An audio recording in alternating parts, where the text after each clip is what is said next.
ඔයාලා හැමෝටම සුබ දවසක්. අද උදේ ඉඳන් ගෙදර පොඩි වැඩ වගේක් තිබුණා. ඒ වැඩ ටිකත් ඉතින් ඉවර කරලා මමයි හස්බන්ඩ්යි පිටත් වුණා ටවුන් එකට. මොකද අපේ ගෙදර ඉන්නවා ජර්මන් ෂෙපර්ඩ් ඩොග් කෙනෙක්, ෆීමේල් ඩොග් කෙනෙක්. එයාගේ කකුලේ තුවාලයක් තියෙනවා. ඉතින් ඒ තුවාලෙට ඕන කරන බෙහෙත් ටික ගන්න තමයි අපි දෙන්න ගියේ. ඉතින් එයාගේ තුවාලෙට බෙහෙත් ඉතින් ඔන්න හස්බන්ඩ් තමයි දාන්නේ. එයා තමයි ඉතින් උදේ හවස රෑ ඒ වැඩ ටික ඔක්කොම කරන්නේ. ඉතින් ඒකට ඕන කරන බෙහෙත් ටික ගන්න තමයි ගියේ. ඉතින් ඒ බෙහෙත් ටික අරගෙන අපි ඇවිල්ලා බෙහෙත් දාන වැඩේට කලින් හොඳ තේකුත් හදාන විස්කිරින්ජකුත් කකා තේ එකක් බිව්වා. බීලි ඉවර වෙලා තමයි ඉතින් ඔන්න අපේ ටීනාගේ කකුලට බෙහෙත් දාන වැඩේ පටන් ගත්තේ. ඔය බලන්නකෝ ඉතින් එයාගේ කකුලේ තමයි ওই තුවාලේ තියෙන්නේ.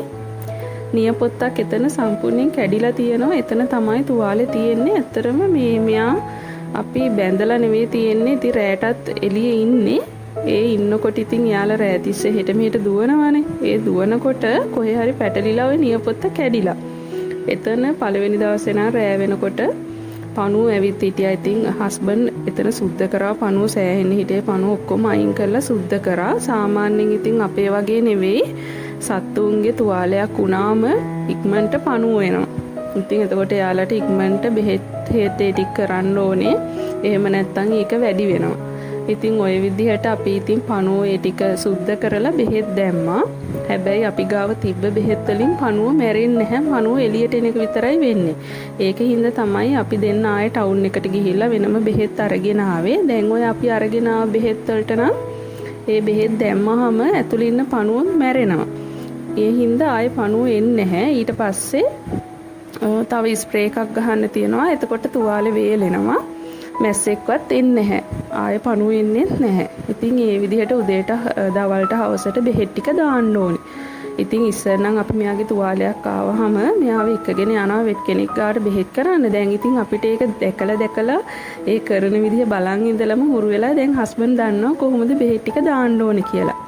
ඉතින් මට ඔයාලට කියන්න ඕනේ අපි සතෙක් ඇති කරනවා නම් ඒ සතාට ඕන කරන ආදරේ, රැකවරණය, බෙහෙත් ටික නාවලා කියලා ඒ වගේ පිරිසිදුවට තියාගන්න ඕනේ.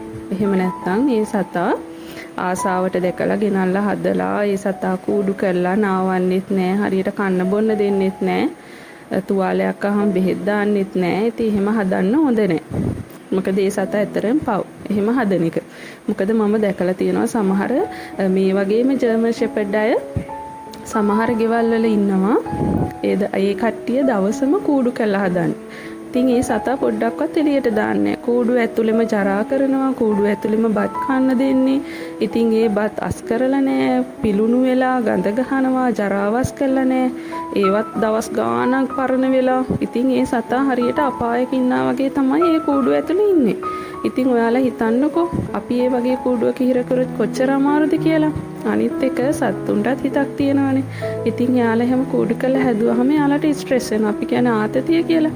මිනිස්සුන්ට උනත් එහෙමයි. ඉතින් යාලට ඕන කරන ආදරය, නිදහස, ඒ අවශ්‍ය කරන ව්‍යායාම ඒව නැති වුණොත් ඒ සතත් ඉක්මනට ඒ වයසට වඩා කලින් මැරිලා යනවා. ඉතින් එහෙම කරන්න එපා. අපි සතෙක් හදනවා නම් එයාට ඒ ඕන කරන ආදරය, කරුණාව, බෙහෙත් ටික ඒ ටික කරන්න පුළුවන් නම් විතරක් සතෙක් ඇති කරන්න. එහෙම නැත්නම් සතෙක් හදන්න නැතුව ඉන්න එක ඇත්තටම හොඳයි. ඉතින් මෙයා අපි ගෙනාවේ ජායලෙන්. මෙයා ගේනකොට මෙයාට මාස 2යි. ඉතින් ඔයාලා විශ්වාස කරනවාද මෙයා ගෙනල්ලා හිටියා අපි දෙන්නගේ කාමරේ. සෑහෙන කාලයක් අපි දෙන්න කාමරේ තියාගෙන හිටියේ රැයට. මොකද එච්චරට මෙයාට හරි ආදරේ අපි දෙන්න. ඊට පස්සේ ටික තමයි ඉතින් එළියට පුරුදු කරේ. ඉතින් ඒ වගේ ගොඩාක් ආදරෙන් තමයි මෙයාව හැදුවේ. ඔයාලා දන්නවද මෙයාගේ වයස? මෙයාට දැන් අවුරුදු 9කටත් වැඩි. ඒ වුණාට කවුරුත් විශ්වාස කරන්නේ නැහැ. මොකද අපි මෙයා ඒ තරම් හොඳට බලාගෙන තියෙනවා. ඉතින් සමහර ජර්මන් ෂෙපර්ඩ් අය අවුරුදු 2-3න් මැරෙනවා. ඒ මොකද එයාලට ඒ අවශ්‍ය කරන ආදරේ, ව්‍යායාම, බෙහෙත් ටික කෑම බීම හරියට ලැබෙන්නේ නැති හින්දා. ඒ වුණාට ඉතින් මෙයා අපි එහෙම නැහැ. අපි මෙයාට ඕන කරන හැමදේම දෙනවා. මෙයාට ඇත්තටම ගොඩාක් නිදහස තියෙනවා. අනිත් එක වැදගත්ම දේ තමයි මෙයා අපේ ගෙදර අයට හරිම ආදරේ, පොඩි කට්ටියටත් හරිම ආදරේ. කවදාවත් පොඩ්ඩක්වත් ගොරවලාවත් හපලවත් මුකුත්ම කරලා නැහැ. ඒ තරම්ම ආදරේ. මොකද එයා දන්නවා අපිත් එයාට ගොඩක් ආදරේ කියලා. ඉතින් සාමාන්‍යයෙන් අපි සතෙක් ඇති කරනවා නම් ඒ සතාට ආදරෙන් සලකනවා නම් ඒ සතත් අපිට ඒ වගේම ආදරෙන් සලකනවා. ඉතින් ඔන්න ඔයාලට මේ වීඩියෝ එක අන්තිමට මෙයාගේ ලස්සන ෆොටෝස් ටිකකුත් බලන්න පුළුවන්. මෙයාගේ තරුණ කාලේ ෆොටෝස් ටිකක් ඔන්න මම දාලා තියෙනවා වීඩියෝ එක අන්තිමට. ඉතින් ඔන්න ඔය විදිහට අපි ඉතින් මෙයාට බෙහෙත් ටික දාලා මෙයා කකුල පාරව ගනී කියලා මේස් එක්කුත් දැම්මා. එතකොට එයාගේ තුවාලෙට මුකුත් වෙන්නේ නැහනේ. මෙයා මේ බැඳලා ඉන්නේ මේ දවස්වල වහිනවනේ. වහිනකොට එළිය ගියොත් එහෙම වැස්සට මේ කකුල තිමා ගත්තොත් තුවාලේ වැඩි වෙන හන්ද තමයි ඔය වහින හින්ද තමයි ඔය බැඳලා තියෙන්නේ. නැත්තම් එයා එළියේ ඉතින් නිදහසේ තමයි ඉන්නේ. ඊට පස්සේ දුවට ඇඳුම් වගේක් ගන්න තිබ්බා ඉස්කෝලේට ඕන කරන. ඒ ඇඳුම් ටික ගන්න අපි දෙන්න හවස ටවුන් එකට ගියා. දෙන්න නෙමෙයි අපි 4 දෙනා පුතත් ගියා. ඉතින් පුතයි දුවයි මමයි හස්බන්ඩ්ුයි අපි 4 දෙනා තමයි ගියා. හවස ඉතින් පේනවනේ හොඳටම අහස කළු කරලා තියෙන්නේ. දැන් වහි වගේ හොඳටම අහස කළු කරලා තමයි තියෙන්නේ. ඉතින් ඒ වුණාට ඉතින් අපි ගියා මොකද දුවට ඕන කරන ඇඳුම් වගේක් නිසා ඒක අදම ගන්න ඕන වුණා. ඒ හින්දා තමයි ගියේ. ඉතින් උදේ වරුවේ මම ගෙදර වැඩ ටික ඉවර කරගත්ත නිසා හවස ඉතින් මට කලබලයක් නැහැ. නිදහසේ මේ shopping කරන වැඩ ටික කරගන්න පුළුවන්. ওই විදිහට ඉතින් අපි ඊට පස්සේ ආවා දුවට ඕන කරන ඇඳුම් ටික අරගන්න. ඉතින් පුතත් ආවා. ඉතින් එයා නම් ඉතින් සෙල්ලම් බඩු දිහා තමයි බලන්නේ. මොකද ඉතින් යාලා ආස සෙල්ලම් බඩු වලටනේ. ඊට පස්සේ ඉතින් මම දුවට ඕන කරන ඇත්තටම යාට ස්පෝර්ට්ස් වලට ඕන කරන ඇඳුම් වගේක් ගන්න තමයි ආවේ. ඉතින් ඒ වගේ සයිසස් එහෙම බැලුවා. බලලා ඉතින් එයාත් ආස ඇඳුමක් තමයි අරගත්තේ. ඉතින් පුතත් ඔන්න ෆිට් ඔන් රූම් එකට ඇවිල්ලා ඉතින් එයා එහෙන් මෙහෙන් අක්කට hina වෙවි ඉන්නා. ඉතින් ඔන්න බොහොම අමාරුවෙන් ඉතින් මෙයාලා ඉතින් එක විදිහකට ඉන්නෙත් නෑනේ. ඇඳුම් මාරු කරන්න හරි අමාරුයි. ඉතින් ෆිට් ඔන් රූම් එකට බොහොම අමාරුවෙන් ගෙන්නගෙන ඉතින් කොහොම හරි ඉතින් ඔන්න එයාට හරියන ඇඳුම් ටික අරගත්තා. අරගෙන එළියට එනකොට ඉතින් ඔන්න හොඳටම වහිනවා. ඊට පස්සේ ඉතින් වහිනකොට දැන් ඔන්න වෙලාවත් 6:00 විතර ඇති. ඊට පස්සේ ඉතින් අපි කතා වුණා දැන් ගිහිල්ලා මොන හරි හදන් කන්න නැතුව අපි කඩෙන් මොන හරි කාලා යමු කියලා. මොකද දුවයි පුතයි කිව්වා එයාලටත් කඩෙන් කන්න ඕනි කියලා. ඒක හින්දා ඉතින් ඊට පස්සේ අපි ගියේ ඉතින් කොහෙන් හරි කන්න. ඉතින් සාමාන්‍යයෙන් අපි යන තැනක් තියෙනවා. එතෙන්ට ඒ හොටෙල් එකට තමයි අපි ගියේ.